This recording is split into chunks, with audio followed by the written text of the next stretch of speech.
Hello. So today we will see the canonical constructor for the Java record and how it is the long way to do it, to use the constructor with Java record.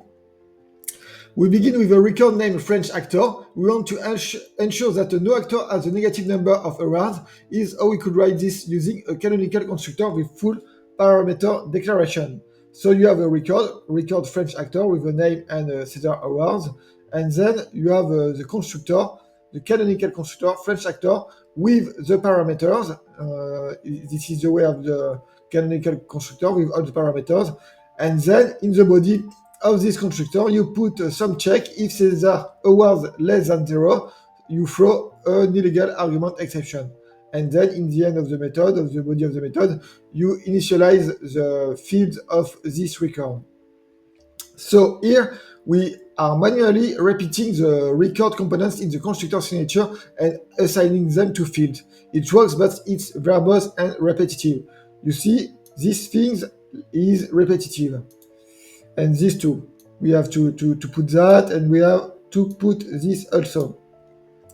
So, the compact constructor, the elegant way.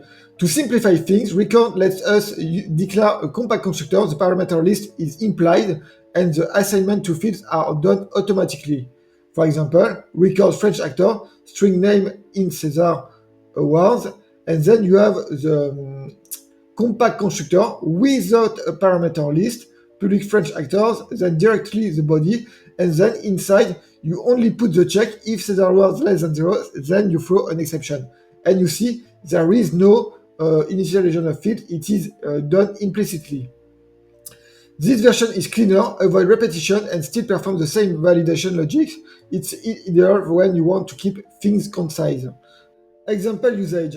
So let's create a few actors. var Dany Boon equal new French actor, between parentheses Dany Boon and 0. Then we do the same with the French actor Isabelle Huppert, and then we do one declaration with unknown start and with a -1 as number of errors, and this would throw an exception. To summarize, use a canonical constructor if you need full control and explicit field assignment.